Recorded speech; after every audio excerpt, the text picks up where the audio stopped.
Lord, that your words would penetrate, divide my spirit, God, and just speak to all of us, Lord. Speak through me tonight. It's only through your words and through you that change can happen, God, true change. Let me be your mouthpiece tonight, Lord. And I pray that you'd come in to each of our lives tonight, God, and speak to us individually, Lord. Soften, God, our often stony, calloused, desensitized heart, Lord. And Lord, we just thank you for all that you're doing, for what you've done this weekend. And Lord, we pray this in your name. Amen. You guys can have a seat.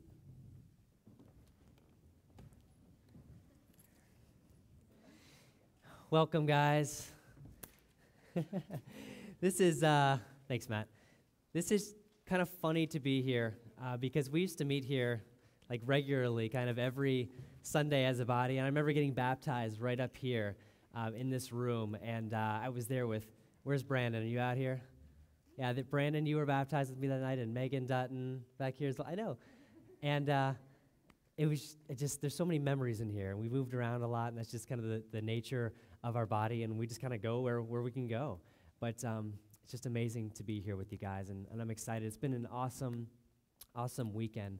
And if you've missed it, don't worry, because I'm going to give you kind of a little bit of a recap, because I think what God has been doing in us this weekend has been powerful, and it's been God-inspired and God-centered.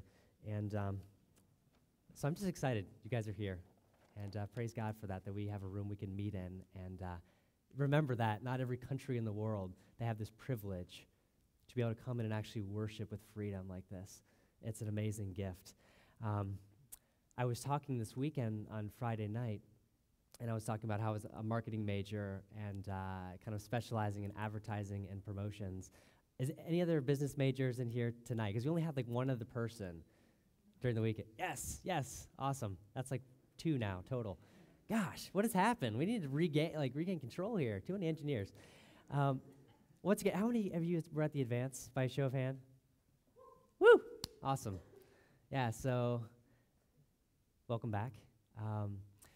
I was just talking about my life kind of as an advertising and promotions major at Ohio State, and all of the tricks of the trade, right, that are used that you wouldn't even know within advertising that you see all the time but are just very particular. And I think I mentioned one in particular was on a clock. If you ever see a watch commercial or a commercial for a clock, not that you see a lot of clock commercials, but maybe a watch commercial like Omega, they always set the hands at a very specific time for a very specific reason. And one person got it, and apparently there's 2 different times that make the same notation, but at 10:10, or was it 2:50, someone said, right? It makes a smiley face. So that when you see that image, not only do you fall in love with the brand and the watch, but you see the smiley face, so it says something. Like, it says something more that makes you fall in love with the brand. It's amazing, all these little tricks that are made. And I want to read you guys a couple statistics that I read again, even if you already heard them, because they're just really powerful, and they impact my life just as much as it may you. And I am part of these statistics. I just want you to know that. I am a part of this. These are all part of the college demographic. So this is you guys. This is 18 to 24-year-olds, people who are mainly in college, or just, also 5th year and 6th year seniors, if those still exist. I think they do. 40% of you, listen up, guys, this is crazy, like 40% of you are online for over 22 hours a week. On average, you, college students, devote almost 12 hours per day on media consumption. That's social media, that's TV, that's radio. That's over 75% of your waking day, the part that you're actually awake in. Think about that. That's crazy. 48% of you check Facebook or update Facebook before going to bed. That's me. I'm not going to lie about that. That's me. 18% of you can't go more than 2 hours without checking Facebook. Is this, I know it hit home for some people on Friday. Is this hitting home for some of you guys? By the time you're 65, you will have seen over 2 million TV commercials. It's a lot. 2 million. And I mentioned how the advertising agency, or the advertising industry rather, has impacted and penetrated probably every part of your lives, whether you know it or not. And the single most important thing to note here is that advertisers, yes, they use a lot of techniques, but the one that really matters is that you're already addicted, and I'm already addicted to advertising and the things that they're trying to promote to us. And that's crazy. And it's crazy because we were reading through Ephesians 4, and you can turn there with me now if you want, because we're just going to be camping out there tonight. And this is the passage that's up here, up on this board, Ephesians 4, 17 through 24. And this is what it says. I'm going to read it for you and just give you a couple highlights of what we were talking about over the whole weekend. Starting in verse 17, "So this I say and affirm together with the Lord, that you no longer walk, just as the Gentiles also walk, in the futility of their minds, being darkened in their understanding, excluded from the life of God, because of the ignorance that is in them, because of the hardness of heart." And what I was mentioning that night and why it's so crazy, these statistics, is because we are so inundated with it that, and inundated by so many ads, so many things 24/7, that it makes us desensitized to things of the world. And it makes us callous.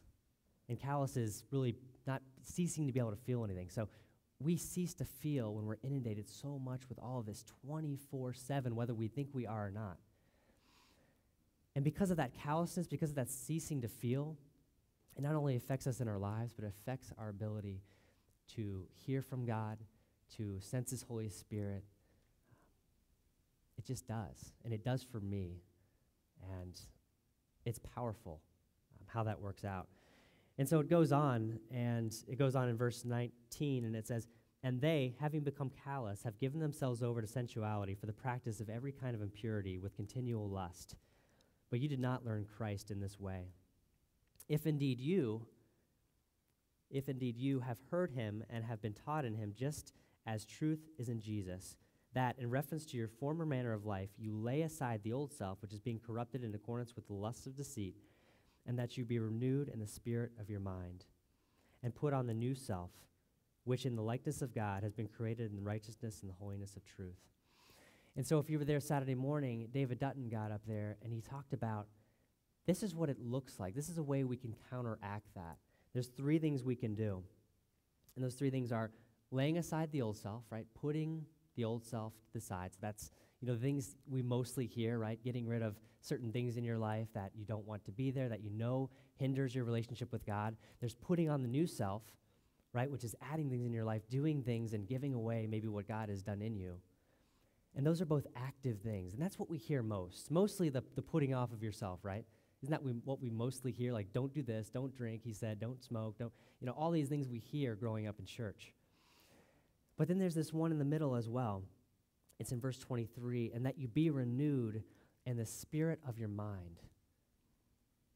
And the other 2 are very active, but this one is something that only God can do. It's being renewed. It's allowing him to come in your spirit and renew your mind, renew your spirit, speak to you, change your heart. And what's interesting is we tend to lean to one or the other, right? But here it's calling for a combination of all 3 of those things. And not in any level of more importance or less importance, but all 3 of them together, putting off, putting on, and allowing God to renew you from the inside out. And they're also important. And Dustin, then that night, we had a time to break out and kind of talk about what was going on in our lives and how this is impacting all of us individually. And all of us, I promise you, were like, yep, that's me. Yep, that's me. Yep, that's me. I know I was. I raised my hand for every single thing.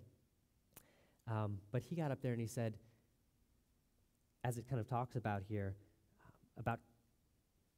verse 21, "If indeed you have heard him and have been taught in him, just as truth is in Jesus, that in reference to your former manner of life, lay aside the old self, which is being corrupted in accordance with the lusts of deceit." And it goes on to talk about how we're filled with continual lust. And this is what he said. It was really interesting. He mentioned how, we always think of lust as a very sexual thing, right? And lust as very specific in what it is. But lust is simply an appetite, an unbelievable craving, desire that we have, an unquenchable desire. And what if that lust was directed towards God? He brought that up to us. What if we lusted after God that way? And a lot of us, and myself included, I'm like, I never thought about it like that. What if I had a desire, an unquenchable thirst, a craving for God? And I think what I thought, honestly, in my mind, and maybe some of you thought this too, how do you get that? Like, how does that happen? You can't just manufacture a craving towards something that's that powerful, can you? I mean, that's difficult to do. Like, it comes over time. And I thought, well, how do you really do it? And that's why I think tonight is so important, and why I have these guys up here tonight, is because I believe with everything in my heart that if we're going to have that craving, that appetite for the Lord in that way, and it comes right from Scripture, Psalm 34:8, taste and see that the Lord is good.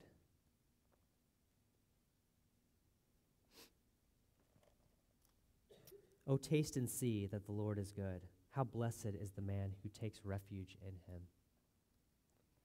Because when you taste him and you see how much he quenches our appetite for the things of this world, that, as in, I was talking about futility of their minds, people thinking in the futility of their minds is basically thinking the false belief that there's something that satisfies outside of God in this world, which is false, absolutely false. But when we taste and see how good he is, that all changes.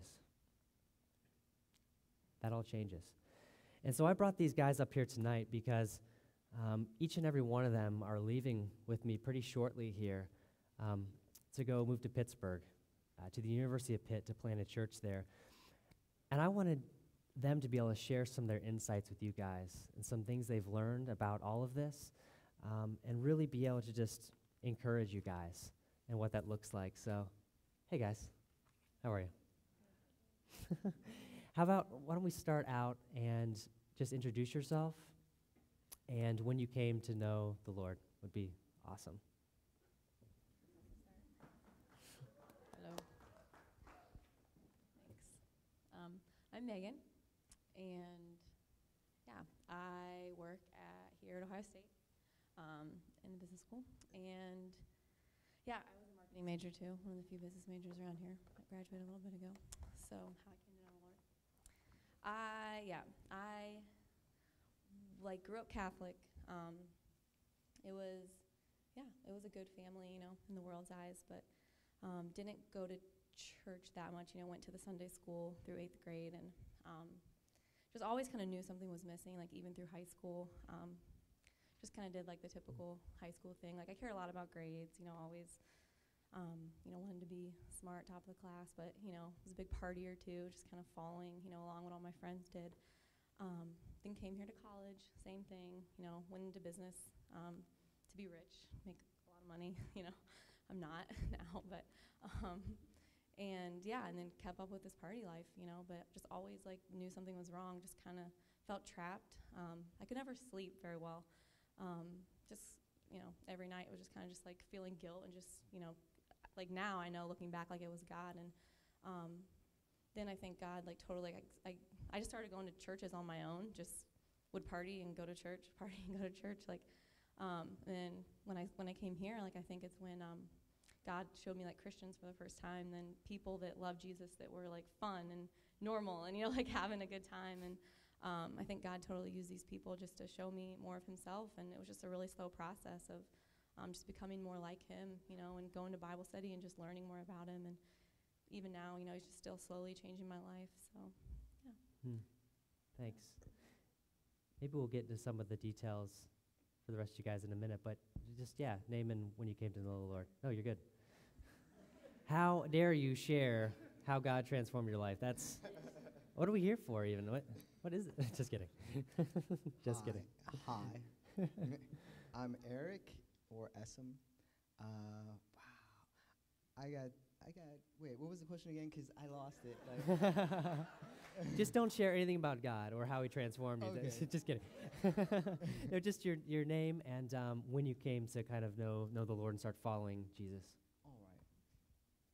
So Eric, it was probably somewhere. So I'm about to retire from college. 12 years, yeah, it's been great, but time to move on.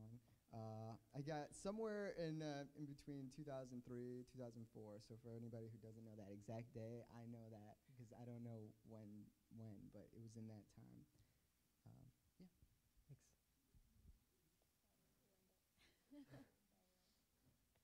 All right, I'm Shaytel, and I don't know, I guess I grew up knowing the Lord but not really living it out until I got to college and started coming to New Life, and just seeing everyone else doing it is when it really like clicked with me, like just wanting to know him more, I think made a big difference. Yeah, that's it.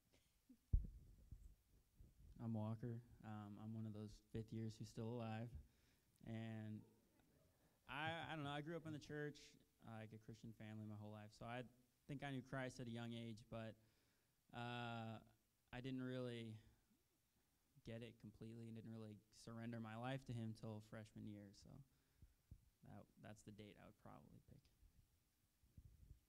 Hi, I'm Stephanie Myers. I came to Christ because everything I had built for myself, just the carpet was completely pulled out from under me, and in the Lord's mercy, like he found me there.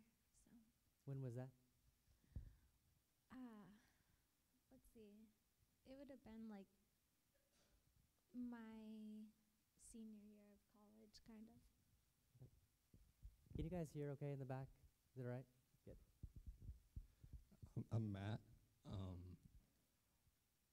I guess just like everyone else has said, like I grew up in the church and just kind of fell away for a period of time.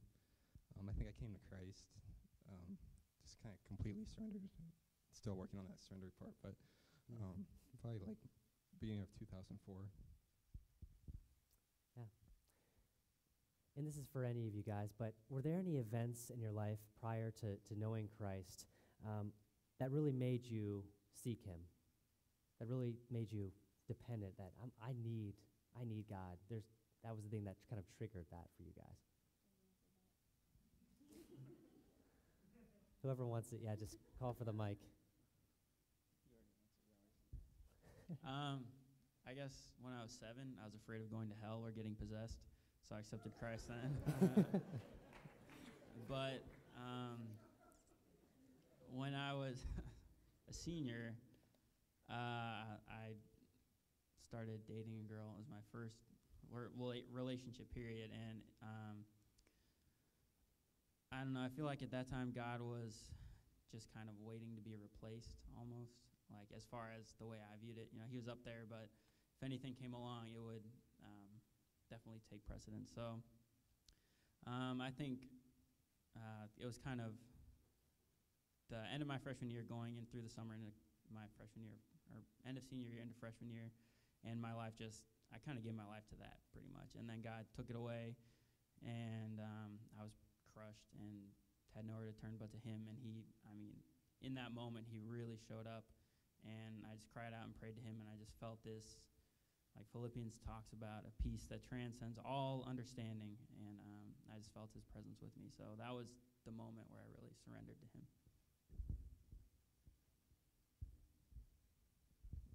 I think for me, like before I even came to New Life, just seeing my life and just kind of being out in that in the music scene in the bars and helping a friend set up drums and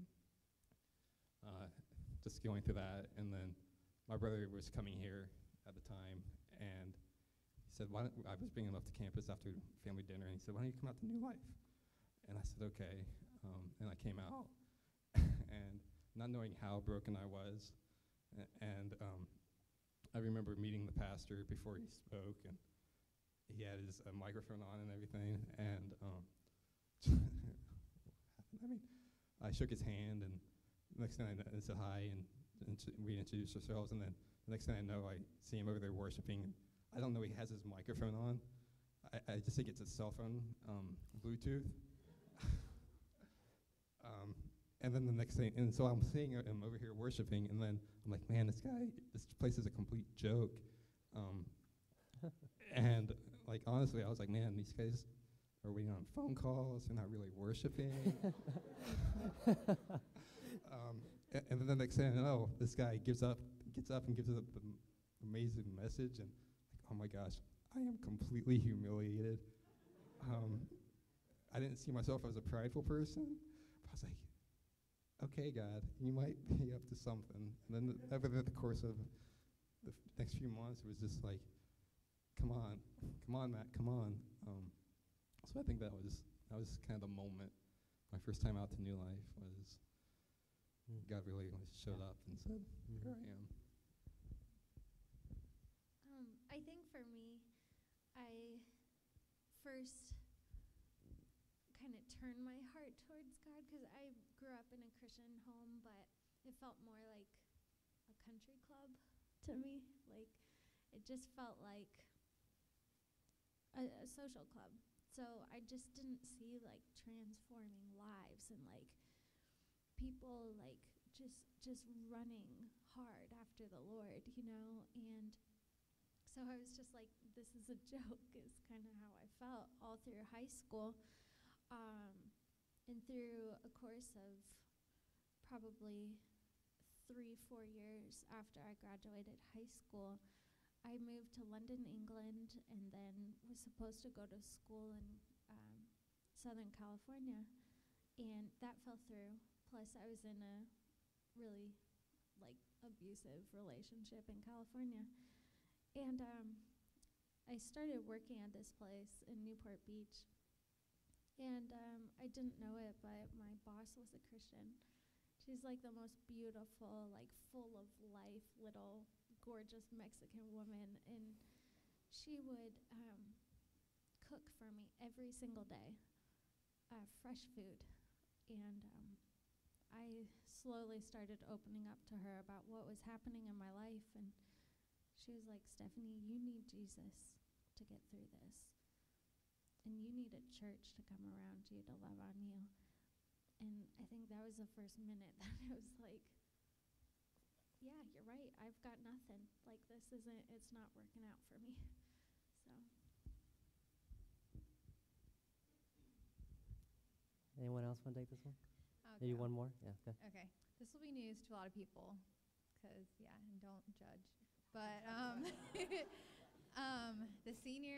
my summer before my senior year, there was like a huge misunderstanding. I got arrested and sent to juvie for 2 weeks. And so I guess just thinking I was good with God that whole time, and then just him taking everything away, just like, I don't know, looking back, like just seeing the power he has to do things in your life, whether it's like good or bad, just to make you like lean on him more was like huge. And just, I don't know, just seeing like how worthy he made me feel during those moments, because I found out like so many people cared about me like during that time. I actually love if you'd answer this one as well, Asim, if that's okay. I know I said opposite 2 seconds ago, but. Well, I came to Columbus to go to school, and there happened to be a girl that I was really tight with who came to. And so, but like even after years, just a couple weeks here, and now it's just over. And everything was going wrong. Just like I had a place, and then they didn't honor the lease. I ended up on this other street. And I still made friends. I mean, just on the bus or anywhere, really. Just like, I don't know. People just are nice. I don't know. You're a friendly guy. There you go, right? So, either way, I remember being in the middle of this party once, and I just have this beer in my hand, nothing crazy. And I just remember thinking, like, this is just so, like, empty. And that sounds like a cliche, like a Christian's supposed to say that. But, like, I never had a problem with it before, but it just hit me. And I thought, man, I wish I could be doing like something else, but I didn't know what. Mm-hmm. And then a guy I used to party with back in Toledo, like he ended up living down where I got this place, this other place. Like he ended up being like just blocks away, and he like just God just totally put him in my life, and he had gotten saved, he had accepted Christ, and the theme was the same, like everything had gotten taken away from him, and kind of like, yeah, it looks like a trend. And so it didn't just click. I actually fought everybody like every step of the way because I went to Catholic school. I went to a Protestant church, so I thought I have this down. And if anything, I was trying to help them not be so legalistic. And then people even said, you're going to turn into one of those guys. And I was like, I know what's up, And then somebody warned me. They're like, it's going to be like the lobster. You're going to turn up the heat, and you're going to be in the pot, and you won't even know what's happening. I was like, whatever, that's not going to happen. And then I got saved. So, yeah. How has Christ been transforming you since? Maybe a couple people can answer this one.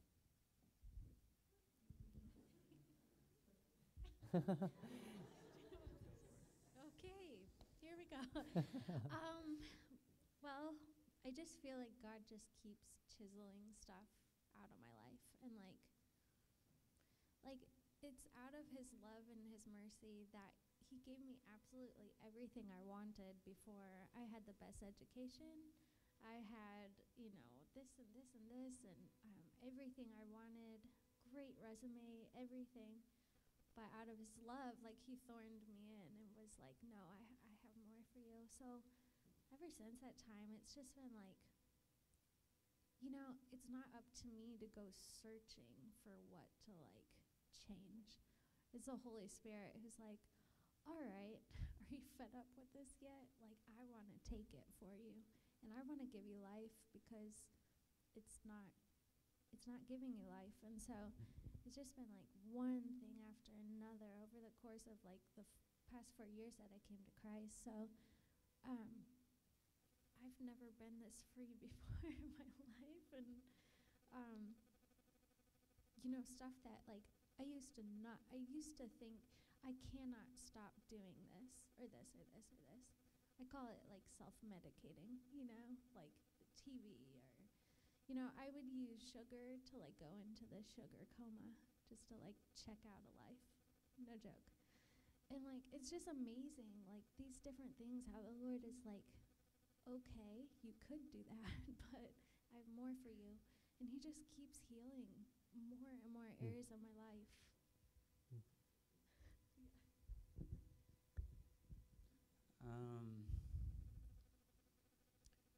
I guess I came, like, when God first changed my life. Like, I'd gone to a Christian school my whole life, and I don't know, it was a huge blessing, really. I mean, I had just a lot of really godly men and women who were, like, my teachers there, and all of them were just solid. And we took lots of different kinds of Bible courses and things like that. And, so I had a lot of head knowledge, and I think after God really kind of changed my life, and even in that process, I mean, I think he kind of showed me that that's not what it's about. I mean, that's important, knowing doctrines, just understanding how the whole Bible works together, being able to use apologetics to defend what you believe. But I had never really seen people like love Jesus and love other people the way that those did at New Life that I ran into. And it kind of, like, I one of the things I thought, honestly, when I first got to New Life was, I've never heard people say Jesus so much. And it was, like, one of the first guys I met here was David Dutton, and he was just wouldn't stop smiling. Like, it was at the first Bible study that year, but, I mean, he was a huge influence in my life that year, and just showing me. And he's a wrestler. Yeah. You don't see a lot of smiling wrestlers out there. But, so I think that was one way God was, like, first it was, cutting out a lot of, I had a lot of pride issues, temper issues, lust issues, patience issues. I mean, all these sorts of things. And I feel like I still struggle to a degree with a lot of those, but for the most part, God has cut a lot of it out of my life, has freed me from it. I at least I know I can, overcome it through him. And like, when I spend time in the Word and really praying and seeking God, I mean, I'm a different person. Like, I'm patient. I'm more willing to serve others. I'm more willing to just be wronged, and I'm humbler too. Mm-hmm. And so, just seeing that process in my life has really changed me a lot. But I guess that's one thing. Yeah. One more person want to take that one? I'll take it. I guess just being an introvert God's really just been changing me, trying to make me more confident in not in myself, but in him, I guess, and just trying to step up and be a leader and just be able to be vulnerable and share my stories, knowing that other women or girls can relate to that, and just just not being so bitter about things, and just doing a lot of healing in my life, I guess. Yeah. What's been a low moment in your spiritual journey, like walk with Christ, for you guys? Have you had just one of those moments that you're like, wow, I'm right back where I started, or I'm in a low moment? I'll take this one. It's a tough one, but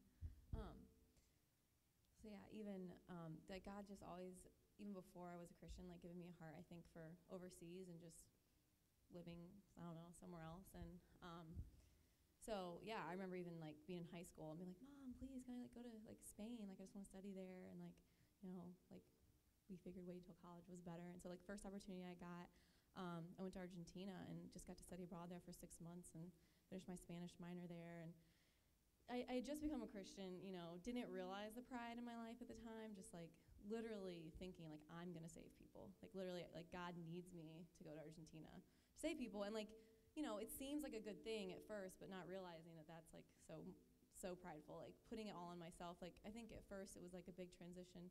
Like Stephanie was even saying, like having this resume, like it kind of just transferred from like having this resume like for myself and like then what's my resume for God instead, like all these Christian things I can do. And like that was a big transition. So I think God totally took that experience and just completely, like I don't know if I affected anyone when I was there. Like, he just totally used it to break me down, and like to really like I was saying, to kind of see the end of myself. And I just remember just being in my room one of those nights and being like, like, Megan, like, you're not like, this isn't who you are, Megan. Like, you're not someone who's, like, depressed and anxiety and, like, all these things. I was just kind of, like, freaking out, like, this new environment, like, thinking I was so strong, like, I wanted to do all these things for God. But then being like, it's not about, Megan being all these things. Like, it's about God being all these things in me. And even just allowing him to, like, transform the way that I think, like, going through my day, being like, you suck. Instead of saying that in your head, just being like, like, but God is great. He is living inside of me, and like just having that, like, that strength and God, and like, that I don't have to, like, I don't know. And even like that verse in Romans, like, his power is made perfect in your weakness. Like, I think that really was big for me at the time. So yeah, I mean, God did a lot of good things through that. So I got saved. And then I thought, man, I've got this figured out. All right, so, I mean, the second I got saved, I thought, I'm going to join the Marines. It's like the next logical thing to do. Yeah. And people are like, maybe you should pray about this. I'm like, no, this is just the next step I know, and I pray about it. I still didn't get that praying for majors and all that stuff. I didn't know. But like, so I just went back to Toledo. And I tried to contact a recruiter, and I could not get called back. Now, these guys are, like, hawking mall parking lots. And somehow, like, I don't get a call back. And so then I kind of stopped and went, okay, maybe this is a God thing.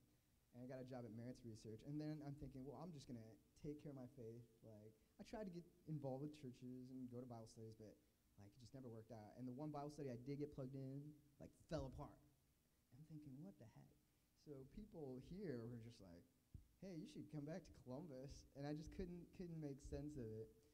And then just months of just like, I just got broken over the next, like, the rest of that year, to the point where I even tried to plan a New Year's thing with, like, friends that were not Christians. I end up getting stomach flu. They end up being in Times Square. Then I end up running into these Christian missionaries in New York. Like, and I just can't escape him. Like, he's just chasing after me. And so, I mean, it's good, right? So finally, I end up thinking, I'm moving back to Columbus. There's no reason, like, no one can understand this decision.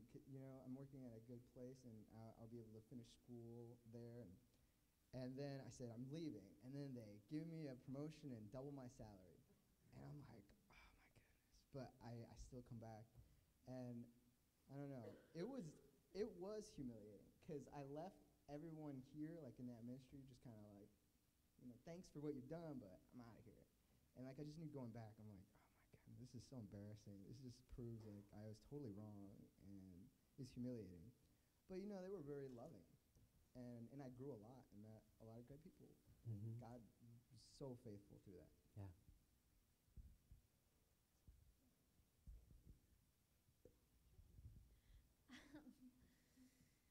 I think for me, like, especially when I was like, okay, God, like, you've got it all, like, I am yours, was amazing. Like, I had never experienced God in a way of, like, you know, you're facing towards God, and then as you're sinning, you turn the other way, right? Your back's to God. But so quickly, you can just turn right back around towards him. And I think for me, like growing up in like a Christian school, and, you know, it was all about, you got to pay for this to return to God. And just really, maybe it wasn't said, maybe it was more just what I picked up and kind of compartmentalized. But I think when I first just really started knowing that grace and the truth of who I was to my Jesus, you know, it was like a baby learning to crawl. If you haven't seen it, it's kind of hysterical. Like, I'm a nanny right now. Oh my gosh, it's so funny. So you do like the Superman, like face down on the ground. This is what a baby does, not me. The baby does a Superman on the ground, and then, you know, they're kind of like pushing themselves up, right? And then, you know, it's such a victory when like one little leg gets under and then the other. And then they try to like move forward, and then it's like a face plant, like total face plant. It kind of felt like that, like, okay, I'm getting stronger. Like the Lord is, you know, stabilizing me here. And then I'd be like, I got this. And like, just, you know, it felt like such a start and go. But like, as, you know, you just stay in the Lord, and as he just keeps working it out, and you like, Mm-hmm. it happens.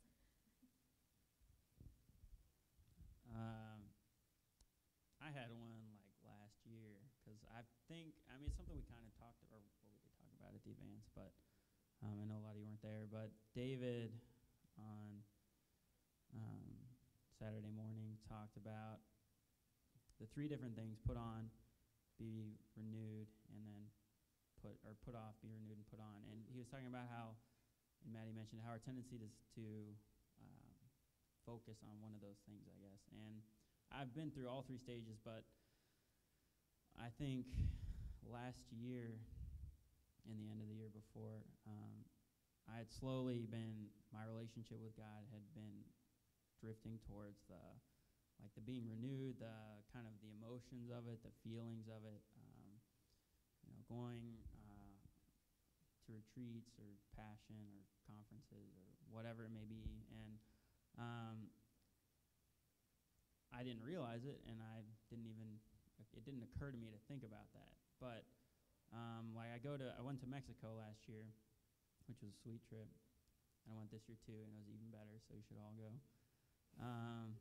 And then I get back, and like it, you know, it's kind of a spiritual high or whatever. And that's at that point what my relationship was kind of defined by, my relationship with God. And then I didn't have that, and I just started feeling distant, and I didn't feel close to God. I didn't feel like he was near. I didn't feel like things I would do would help with that. I didn't feel like reading my Bible. And then and there's a sermon, I don't know who gave it a while ago, but I think Ed, but he was talking about those thoughts that we think, and every single one of those is I feel, and it's so focused on us. And that's where I was. I was focused on myself, what I was getting out of my relationship with God, the feelings, the satisfaction, the joy. And even if I realized, even if I didn't get any of those benefits of a relationship with God, the reason I was following him was because of who he was and what he had done, and the cross, and the truth of who he is as creator and Lord and judge, and how merciful and gracious he is, and all these things. And so I realized that I needed to focus on him and not myself. And it was just, I mean, it lasted a few months, and it was just, felt spiritually dead for so much of it. And he brought me out of that, but it So it's definitely a low point. And even just hearing David talk about it Saturday, I think once I realized that that was one of the tools that Satan uses was to get it focused inward, that it's a lot easier to combat that now, because when I think those thoughts, my first reaction is that's not good, that's not biblical, that's not the way this works. So it was good in that sense. But. Can any other you guys think of ways, kind of like Mexico or something like that, that you've been able to experience God through being involved with collegiate ministry, like here or at another place? Matt, you want to take this one? He's reaching for it. Yeah, I think just even just like being a part of New Life, and just seeing how the New Life Network works, and how it's not just New Life OSU, but it's the church at large, and how just getting to know people here led to getting to know people at different parts of New Life, the New Life Network, and which led to going to Kenya in Africa, and just getting to use like my skill set or whatever from going through the recording workshop and learning a lot about audio production, and then getting to take that and say to a church in Kenya and say, this is how the system works, and kind of train them, and even just be there and support them in any way possible, whether that's praying with them or at different crusades or an outreach, just going up to someone and asking them if they can pray, they need prayers, not even asking, just going up and praying for them. I think that's probably one of the highlights that I've really experienced. Just kind of like what Walker was saying, where it's like I, and not realizing that it's Jesus, Jesus, Jesus, and being able to pour that out in other parts of the world, and even here in Ohio. So. Yeah, anyone else have anything else like that, or something like in a small group, or anything else you can think of?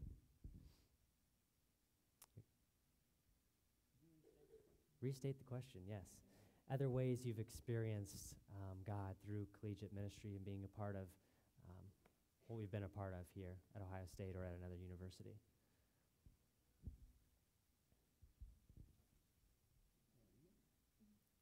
All right, I'll talk real quick, but kind of what he was talking about. Like after my freshman year, it was a really tough point because my mom was going through a divorce. Like my dad cheated on her basically and left, and so it was really tough for her, and it was tough on me too. But she would just break down in tears sometimes, and it was just the hardest thing in the world to see. And I felt like I wanted to go on this mission trip to Jordan, but I wanted to be there for my mom. But ultimately, I decided to go to Jordan because I didn't feel at peace if that wasn't what part of my plans were. And it was just an amazing experience going there with just other, college students from here, and I didn't know any of them except for David and Megan, and I don't know, it was, God worked in my life so much through that, and just not only seeing the church in another part of the world where they serve the same God and they worship the same Creator, and they sing some of the same songs. I mean, it was just sweet doing that, but getting to serve, and we taught English and just shared the gospel and made friends. And so, I mean, I would encourage everyone that, comes to New Life to do a foreign mission trip at some point, because God will work in you through that, and he'll just open your eyes to how big and amazing and wonderful he is. But.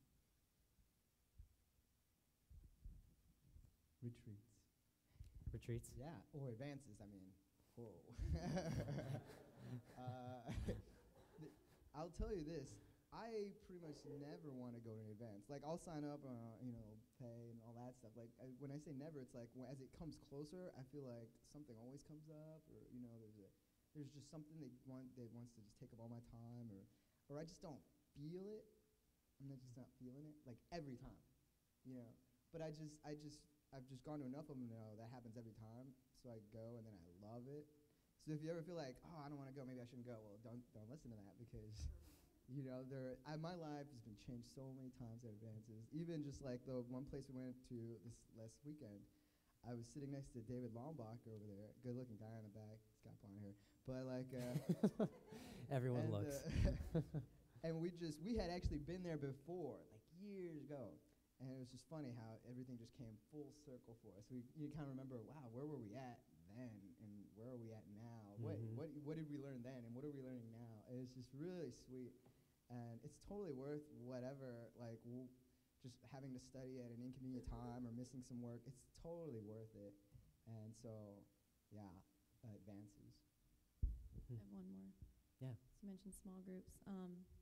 Yeah, I think I've totally experienced God in small groups, and yeah, even just like starting out, like not as strong. Definitely, like I was definitely flaky at first, but like I said, God just slowly transforming my life and just using those people. I mean, yeah, like even my ever first small group, I'm gonna call some people out here, like Emily was in that group, and totally like used her just to, this women's group just to really speak to me.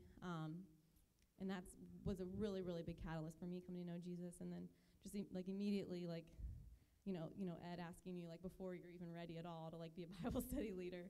So it's like the next year, like, okay, I'll be a Bible study leader. Like I don't even, feel that like close to God or anything yet. But then it's like immediately like sharing that faith with other people and like making disciples, and just ever since then it's been awesome just to see people grow up. Like Abby Jones was a big one too. Like just, getting to hang out with people and just to see them like flourish and like just to see their relationships with God, like just to have a little bit of a part in that, like is just amazing. Like it's not me doing much, just kind of just hanging out with them, asking questions about their life.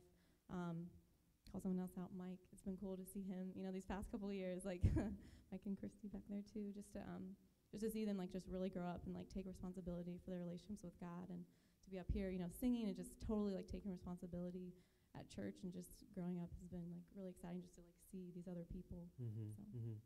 I'm almost done with you guys up here. Don't worry. What do you feel like has brought you to the point where you've been able to have your experience and experience God in this atmosphere and say, I'm going to pick up my life, I'm going to move to another campus, and whether it's get a job there and just support the team or be on staff or whatever, what has brought you to the point to say, I'm willing to do that? I'm willing to transplant my life to another city and pour my life out to reach students on that campus. How do you get there? How do you do it? I mean, I think it's definitely the mission, even though I'm not going like now, I'm waiting 2 years to finish school, but just absolutely trusting God, knowing that he's going to provide no matter what, and just knowing that just a lot of kids get out of their parents' house and they go crazy because they don't know what to believe anymore. Like the whole time they're growing up, they're being told like, you have to go to church, you have to do this, this, and this. Like now they're at a point where they're like, I choose to do what I want, and just like intersecting them at that time is so, so, so important. And just like showing them, just instead of partying or doing whatever with your friends, just like this love you can have for Jesus, and just like college is the perfect time to fall in love with Jesus, I guess. I guess my thought process at the time when I first heard about the Pittsburgh church plant was a couple years ago, I guess. I mean, I always thought it would be cool to be a part of a church plant, and Dustin talked to me and asked if I wanted to join, and I was like, well, I saw what God had done in my life through New Life and through collegiate ministry and how much he'd worked in me, and so, I thought it'd be sweet to have that opportunity to reach into other students' lives when they're at that point. And Pittsburgh really has a need. They have 35,000 students, and I think only like 400 are involved in any kind of ministry, where you look at Ohio State, I mean, Real Life has, 1,000 or something crazy. But so it's like less than 1% of students there are involved with the ministry. So there's a need, and I didn't have any plans yet for after college, a job or anything, so I was like, I'll do it. And I didn't even really pray about it, honestly. I just kind of did it. And like it's become a lot more real since then, because I realized like I have a very limited job, opportunity, I guess, because it's got to be around Pittsburgh. Fortunately, there's a lot of companies there. And at the end of this last year, like December and over break, I was really, thinking about it, and I was like, man, I really better believe this whole God thing, because I'm kind of resting the rest of my life on the foundation that he's going to provide for me when I go there. And so it was good, because it made me think about it and think about why I really did want to go to Pittsburgh. And it just got me excited. And I mean, there's just, and there's been like lots of confirmation that God is getting ready to do something in that city, and specifically on like that campus. And so, I don't know, I'm excited to be a part of whatever God's going to do and be whatever role he has for me. And it's going to be sweet. So. I think for me, it was just really like almost simple. When we had our breakout session yesterday, Dustin and I got to just kind of pour into a couple guys during our breakout session and just kind of build them up as leaders and say just go for it. And just over the past 8 years of getting to know Christ, and just seeing who Christ really is, and just seeing how worthy of worship he is, I was like, okay, well, if there's 35,000 college students and roughly 400 are involved in any type of ministry, and I see that Jesus is that worthy of worship, then why not go? Why not just have that mission mindset of reaching out to others? I think that's what it was for me. All right, my turn. Well, when Matt and I first started dating, It's my fiance, by the way. Hi. Hey. It gets you every time, doesn't it? When we first started dating, he was like, "Oh, hey, we really need this like girls leader for discipleship. Like, why don't you come?" And I was like, "Ooh."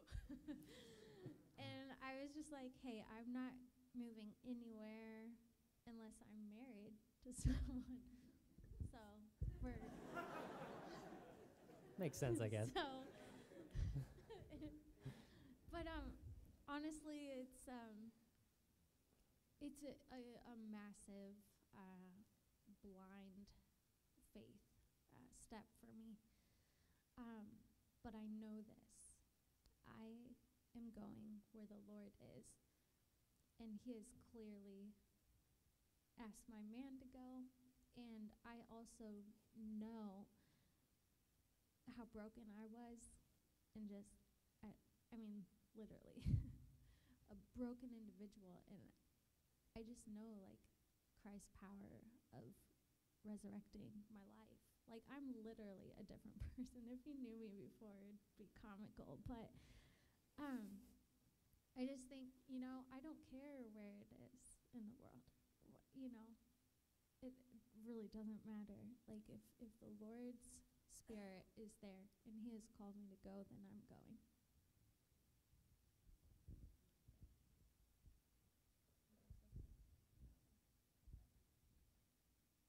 What was the question again? Just like, I don't know. Well, why would you decide to transplant your life to another city to start a church? Like, why? Like, I'm right there with her. Like, sorry. Like, maybe. Well, I'm not marrying you, but like, that's a good thing. That's a good. But I feel like it's definitely a God thing. We visited like Lexington, and there were all these other cities that sounded really nice on whatever list. I don't know if I ever saw a list. Huh? Chicago. That could have been something. North Carolina and New York. What was that? Okay. No one. I don't remember that one. But like, either way, when we got to Pittsburgh, it was kind of surreal, because what Walker was saying, it's almost like Ohio State, but like in the 90s, from what I hear. I wasn't here in the 90s. And like, just from what people have told me who planted ministries back then, it was just really hard. It was really hard to be at Ohio State. There was like Crusade, and that was it. And now there's like 40-something ministries. And I just really felt like that vibe that people aren't hard-hearted there even. But there's nothing for them. And so it just felt like, wow, we need to be here. Sometimes we get so caught up in like this hard fight where we have to go somewhere that's just going to be so difficult, and we forget about this like low-lying fruit, that there are places like that out there, and maybe we're supposed to go there as well. And I'm not saying it won't be hard, but Mm-hmm. And then like H2O from Michigan State's playing on the same semester. It's just totally a God thing. Like I didn't feel like any competition with them at all over that. And I even know some people from there, and it's just like, it's almost like, wow, that's weird that two churches are getting planted in Pittsburgh in the same semester. You just feel like there's something big happening, and I knew I wanted to be a part of it. And I mean, well, I'll leave it right there, but like, It's hard going before and after SM. He's so funny. Me, I hated Pittsburgh, not gonna lie, hated it. I've had the opportunity to go to a lot of places in the world, and I would say Pittsburgh was my least favorite city of anywhere. Like the Middle East, South America. I mean, I just didn't like it. I mean, the traffic was horrible. Like, I mean, we can get into it. It was just stressful, crazy situation. And even like that weekend that we went was like just a crazy weekend. And I was just stressed out, and everyone knows I'm emotional, and everyone knows it. And it was hard. But like when Dave and I got married, I mean, we didn't really like, I remember even talking to Ed, like, we don't want to like do too much, after we're married. Like, we just want to like be open for like what God has us to do. And we heard about this Pittsburgh thing, and it was kind of just like, go and make disciples of all nations. Like that was just like a big verse for us. And even, what Walker was saying, I don't feel like we prayed about it that much. But, decided to go. Like there was a need on the team, people need to hear about Jesus. Like just even hearing these stories, like colleges, so many people find Jesus in college. Like just to be a part of college ministry is awesome. Like, even though it's not overseas, we have this heart for overseas, but it's going, and it's like the perfect step. And God's totally like changed my heart in the process. Like I love Pittsburgh now. It's a really cool city. And I'm really excited about it. So Yeah. Maybe one person can answer this last question. If you're just to encourage just your community here, New Life, with like one thing, kind of concerning all this, like how would you encourage them?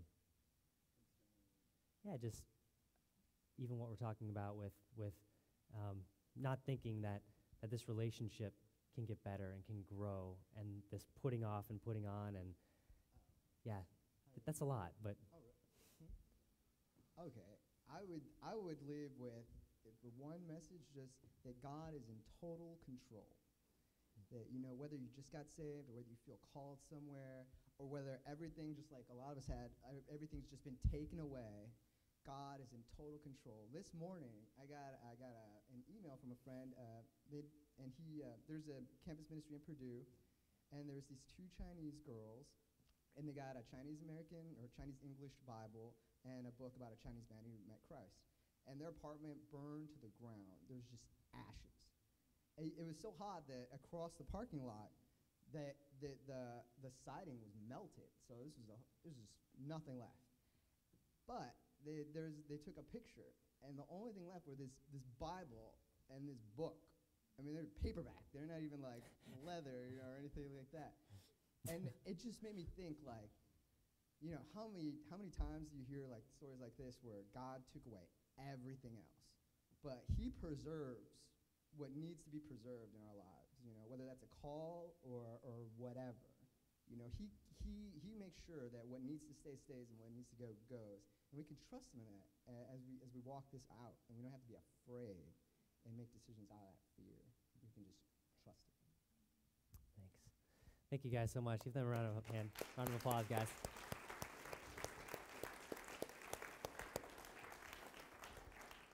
Yeah, I love each of these guys, and I've literally watched like God transform all of them. And I was still transforming in the process as well, and still am. And I know Ed and Tammy and probably Jason and Christina and some people can kind of testify to that more than I can. But I know what it's like, to sit in here and not know Christ at all. Maybe this is your first time in here tonight. I know what it's like to have this mountaintop experience, and just the next week just think to myself, what has happened? Like, I'm right back where I started. And I know my Jesus is powerful and can work in each and every one of your lives. and wants to know you intimately and have a personal relationship with each and every one of you. On Friday night, I was talking about these calluses that that had just built up in my heart. And my routine was literally the last few months just to go and every night check email, check Facebook, go on ESPN.com and check the soccer stats, whatever you can imagine. And 8 months ago, before I started dating Stephanie, just realizing in my life I had come again to a point where I was literally addicted to pornography. Again. Like after everything that had happened, after everything I've seen, to get back to that point where, what has happened, God? Like, where did you go? And my Jesus is powerful, and he brings restoration and strength. And I'm amazed because several years ago, I made this video, and I was just having a rough week. You ever have one of those? Just a rough week? And I made this video because I'm like, I know you're an encourager, Jesus, and you've given us your word to be encouraging to us and to feed us. And I made this video then, and I just got to watch it a few months ago recently again, in a time when I was really just having a difficult time. So you guys can just watch that.